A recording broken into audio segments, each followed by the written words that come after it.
अस्सलाम वालेकुम फ्रेंड्स, मैं उमैर हयात। उम्मीद करता हूँ आप भी खैरियत से होंगे। तो आज हम जो टॉपिक पढ़ने जा रहे हैं वो कंजप्शन है, यानी कि सर्व। कंजप्शन किसे कहते हैं? आम तौर पे कहा जाता है कि आमदनी का वो हिस्सा जो कि सार्फिन ज़रूरियात ज़िंदगी पर खर्च करते हैं उसे हम कंजप्शन कहते हैं। मतलब generally speaking the amount of money which is spent on consumer goods at a given level of income. Given level of income, income के किसी एक म्यार पर इज नॉन एज कंजम्पशन, यानी कि सी। तो क्या बनेगा? Consumption is equal to income minus savings. अगर हम अपनी इनकम में से सेविंग्स को माइनस कर दें तो हमारे पास क्या आ जाएगा? कंजम्पशन। ठीक है। कंजम्पशन की दो टाइप्स होती हैं। अगर कंजम्पशन का फंक्शन देखें तो that is C naught plus C Y. तो ये है, ये होती है ऑटोनमस कंजम्पशन।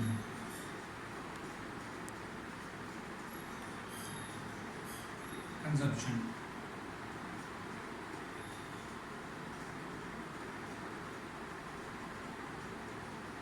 इसका क्या होता है कि अगर आपकी इनकम है या नहीं है, ये कंजप्शन हमारी होती रहेगी। इसका ग्राफ होगा ऐसे करके। यहाँ पे हम लेंगे y C, that is C naught. अगर हमारी इनकम है, बड़े इंक्रीज कर जाए या डिक्रीज कर जाए, या हमारी इनकम ज़ीरो पर हो, लेकिन हमें ये कंजप्शन करनी पड़ती है। इसमें हमारी ज़रूरियात ज़िंदगी की चीज़ें आ जाती हैं, हमारा खाना पीना, अद्वियात, एजुकेशन, इनकम हो या ना हो, हमें इसकी ज़रूरत रहती है। और ये जो इनकम है ये इंड्यूस्ड इनकम है, इंड्यूस्ड कंजप्शन।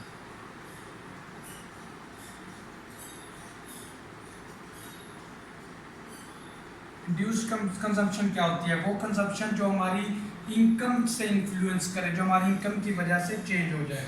हमारी इनकम ज़्यादा होगी तो इसका ग्राफ होता है ऐसे, वाई सी सी। हमारी इनकम ज़्यादा होगी तो हमारी कंजप्शन भी ज़्यादा होगी। इनकम हमारी मज़ीद बढ़ेगी तो कंजप्शन भी हमारी मज़ीद बढ़ जाएगी। और कंजप्शन, इनकम के कम होने से हमारी कंजप्शन भी कम हो जाएगी। तो ये था सिंपल कंजप्शन का एक कंसेप्ट कि हमारी कंजप्शन किसे कहते हैं और कंजप्शन के फंक्शन में सी नॉट क्या होता है और सी वाई क्या होता है। Just a general and basic concept है। अब हम पढ़ रहे हैं consumption function. A curve that shows the relationship of consumption expenditure to disposable income at various level of income is known as consumption function. मतलब ऐसी कर्व जो किसके रिलेशनशिप को शो करे? कंजप्शन एक्सपेंडिचर्स के डिस्पोजेबल इनकम के साथ। Consumption expenditures हमें पता है कि जो सार्फिन अखराजात करते हैं। और डिस्पोजेबल इनकम कौन सी होती है? वो इनकम जो हम खर्च कर सकते हैं। एक होती है वाई, हमारी इनकम होती है। और वाई डी क्या होती है? Y minus T. मतलब इनकम के अंदर से जब टैक्स माइनस हो जाते हैं हर किस्म के, वो इनकम डिस्पोजेबल इनकम कहलाती है जो कि हमारे खर्च करने के काबिल होती है। तो ये होती है disposable income at various level of income. Income के किसी भी वेरियस मुख्तलिफ म्यार पर कंजप्शन एक्सपेंडिचर और डिस्पोजेबल इनकम के रिलेशनशिप को जो शो करती है वो कंजप्शन फंक्शन कहलाती है। That is consumption is the function of income. Consumption is the function of income.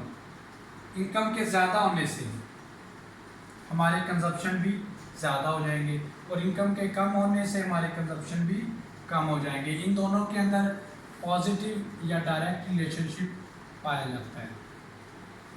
अब हम इसका एक शेड्यूल बनाते हैं, that is income and consumption. Income हमारे पास फर्स्ट करो 0 है, फिर हुई 30, 60, 90, 120, 150 and up to so on.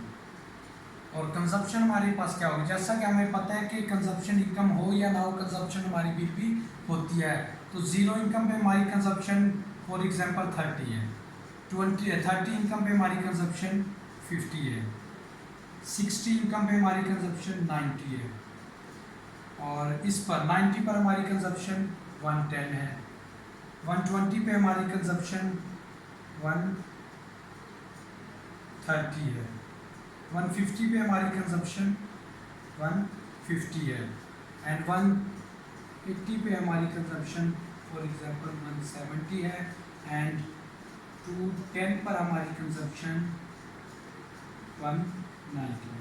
अब शेड्यूल से हमें क्या पता चल रहा है कि एक पॉइंट पे हमारी इनकम नहीं है लेकिन कंजप्शन फिर भी है। जब इनकम स्टार्ट हुई 30 हुई तो कंजप्शन 50, इनकम 30 है कंजप्शन 50 है। एक मुकाम ऐसा है कि हमारी जो कंजप्शन है वो इनकम से बड़ी है, 60 पे 90 है, 90 पे 110 है, इनकम से बड़ी है कंजप्शन।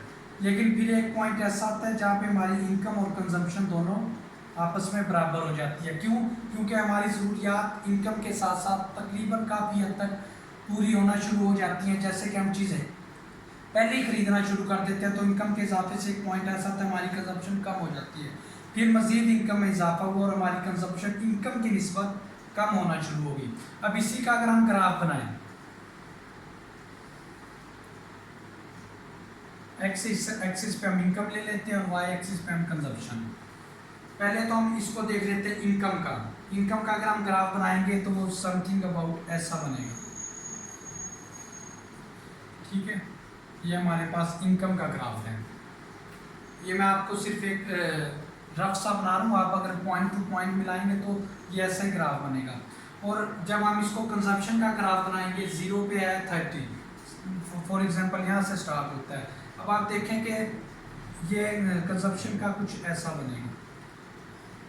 अब आप देख सकते हैं कि पहले कंजप्शन इनकम से हमारी कंजप्शन ज़्यादा है और जब एक पॉइंट ऐसा आता है यहाँ पर हमारी कंजप्शन और इनकम आपस में इक्वल हो जाती है। ये हमारा कंजप्शन का कार्य है। हमारी आपस में कंजप्शन और इनकम एक पॉइंट ऐसा आता है जहाँ पे ये एक दूसरे के इक्वल हो जाती हैं।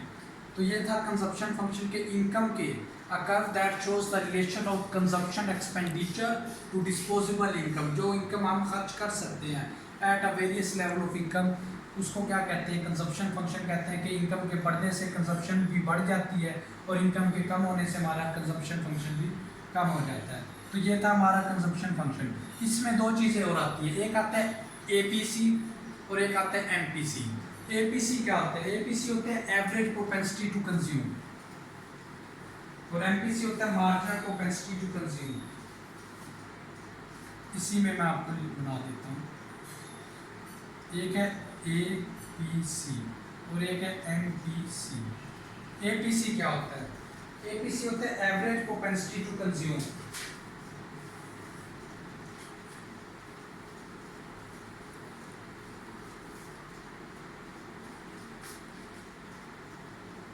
APC is equal to consumption over Y. किसी भी पॉइंट पे अगर हम कंजप्शन को वाई से, इनकम से डिवाइड कर देंगे तो हमारे पास एवरेज प्रोपेंसिटी टू कंज्यूम आ जाएगा। इसी तरह फॉर एग्जांपल हम इस पॉइंट को ले लेते हैं 50 डिवाइडेड बाय 30।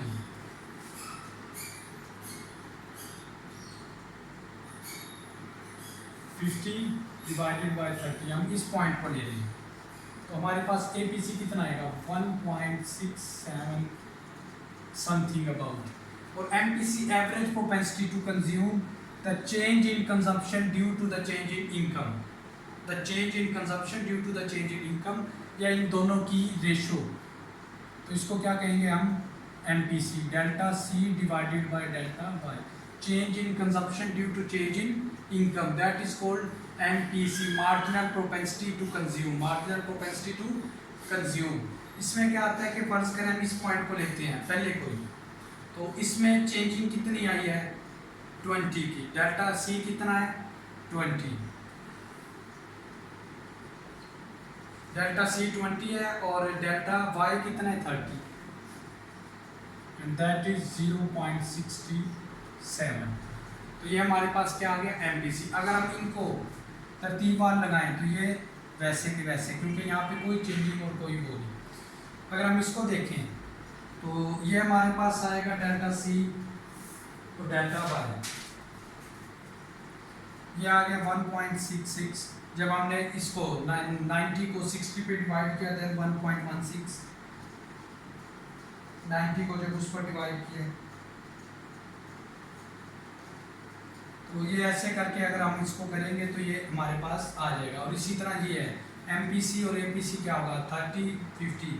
अगर इसको डिवाइड करें दैट इज चेंज 20 एंड 30 तो 0.67। There is also change in 20 and ये भी 0.67। ये भी देखें 20 और यहाँ पे 30 का चेंज है 0.67, यहाँ भी 20 और 30 का चेंज है 0.67 अगर टू सो। अगर हम इसी तरह इसका ग्राफ बनाएं, अगर हम इसका ग्राफ बनाएं तो वो भी सेम वैसे ही बनेगा। ये एवरेज प्रोपेंसिटी टू कंज्यूम और ये मार्जिनल प्रोपेंसिटी टू कंज्यूम, आपको कंसेप्ट समझ आ गया। तो ये था हमारा सेविंग फंक्शन, अपना कंजप्शन फंक्शन। अच्छा, इसके अगर हम, ये था हमारा कंजप्शन फंक्शन। अब हम इसके फैक्टर्स पढ़ेंगे कि कंजप्शन फंक्शन कैसे, इसके अवामिल क्या होते हैं। अब हम पढ़ रहे हैं फैक्टर्स ऑफ कंजप्शन फंक्शन, ऐसे फैक्टर्स जो कंजप्शन फंक्शन को इफेक्ट कर सकते हैं, असरअंदाज कर सकते हैं। अब हम उनको पढ़ने जा रहे हैं। नंबर 1 है इनकम। इनकम, जैसा कि हम पढ़ चुके हैं कि जब इनकम ज़्यादा होती है तो कंजप्शन भी ज़्यादा हो जाती है, और जब इनकम कम होती है तो हमारी कंजप्शन भी कम हो जाती है। उसके बाद है rate of interest. Rate of interest कैसे इफेक्ट करता है? जब रेट ऑफ इंटरेस्ट ज़्यादा होगा, हायर होगा, तो लोग सेविंग ज़्यादा करेंगे क्योंकि उन्हें अच्छा खासा रेट ऑफ इंटरेस्ट मिल रहा होगा सेविंग के बाद, तो वो कंजप्शन कम कर देंगे। और जब रेट ऑफ इंटरेस्ट हमारा मार्केट में कम होगा तो वो सेविंग की तरफ उनका ध्यान इतना नहीं होता आवाम का, तो वो कंजप्शन ज़्यादा करती है।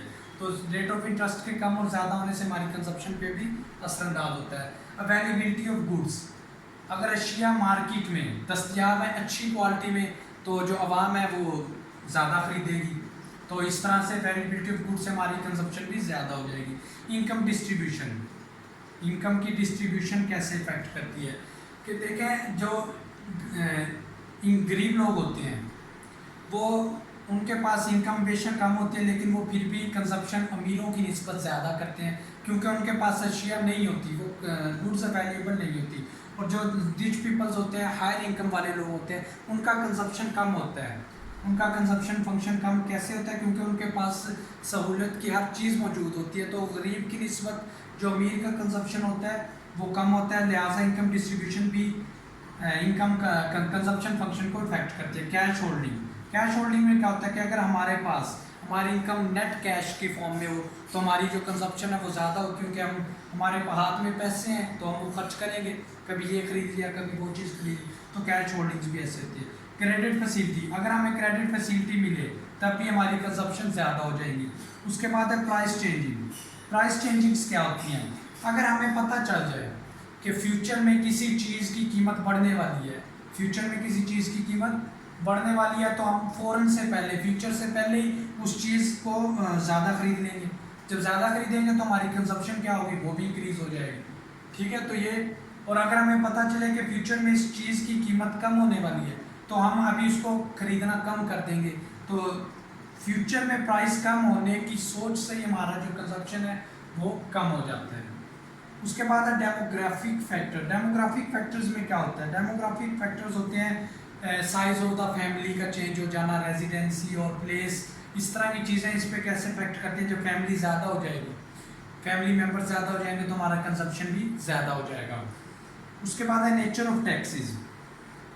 टैक्सेस की जो नेचर है वो ऐसे है कि अगर एक आदमी है जिसकी इनकम कम है और उसके ऊपर डायरेक्टली टैक्सेस अप्लाई हो रहे हैं और जिसकी वजह से कीमतें इंक्रीज कर जाएंगी और वो कंजप्शन उसकी कम हो जाएगी। जिस पर डायरेक्टली टैक्स अप्लाई हो रहा है और इसकी इनकम पहले ही कम है तो वो चीज़ों को लिहाजा कम इस्तेमाल करेगा। लिविंग स्टैंडर्ड भी, फ़र्ज़ करें अगर आप हाई सोसाइटीज़ में रह रहे हैं, आपने गाड़ीज़ लेनी है, लग्जरी कार्स है, अच्छा घर है, तो ये लिविंग स्टैंडर्ड्स के अच्छे होने से हमारा जो कंजप्शन है वो भी इंक्रीज़ कर जाता है। उसके बाद है डेमोन्स्ट्रेशन इफेक्ट। डेमोन्स्ट्रेशन इफेक्ट में क्या होता है कि डेमोन्स्ट्रेशन इफेक्ट होता है अगर हम किसी रिच पीपल से मुतासिर हो रहे हैं कि यार वो अमीर आदमी है, उसके पास फलां कार है, मैं भी फलां कार लूँगा, तो हम उससे मुतासिर होने की वजह से, इंस्पायर होने की वजह से हम भी गाड़ी खरीद लेते हैं तो हमारा कंजप्शन ज़्यादा हो जाता है। या फिर हम किसी एडवर्टाइजमेंट कंपेन से मुतासिर हो रहे हैं तो वो भी डेमोन्स्ट्रेशन इफेक्ट में आ जाता है। उसके बाद है विंडफॉल गेन्स और लॉसेस।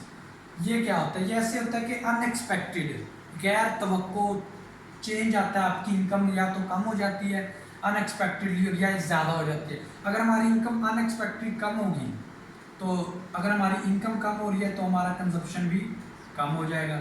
और अनएक्सपेक्टेडली अचानक तौर पे हमें पता चला हमारी इनकम बहुत ज़्यादा बढ़ गई है तो हम फ़ौरन से अपनी कंजप्शन बढ़ा देंगे, फ्रिज ले लिया, टीवी ले लिया, कार ले ली, बाइक ले ली, तो ये होता है विंडफॉल लॉसेज और गेन और लॉसेज। उसके बाद डेबिट इंस्टॉलमेंट।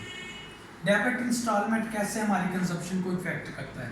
डेबिट इंस्टॉलमेंट हमारी कंजप्शन को कैसे इफेक्ट करता है? अगर एक आदमी ने जिसकी इनकम मतलब नॉर्मल इनकम है, अगर वो उसने हर महीने अपनी डेबिट की कर्जे की इंस्टॉलमेंट पे करनी है, कर्जे की इंस्टॉलमेंट पे करनी है, तो वो अपने कंजप्शन को थोड़ा सा कम करेगा। क्यों? क्योंकि उसने अपने कर्जे की इंस्टॉलमेंट पे करनी है। और अगर किसी शख्स के सर पे कोई कर्जा नहीं है, कर्जा है ही नहीं, तो उसे तो हर महीने डेबिट की कोई इंस्टॉलमेंट नहीं देनी, उसके पास इनकम वाफिर है, तो वो अपनी जो कंजप्शन है वो उसको इंक्रीज कर देगा। तो इस तरह से डेबिट इंस्टॉलमेंट भी हमारे कंजप्शन फंक्शन को इफेक्ट करती है। तो गाइस ये था कंजप्शन फंक्शन। उम्मीद है कि आपको समझ आई होगी। मज़ीद कोई भी प्रॉब्लम हो तो प्लीज़ बताइएगा। अल्लाह हाफिज़।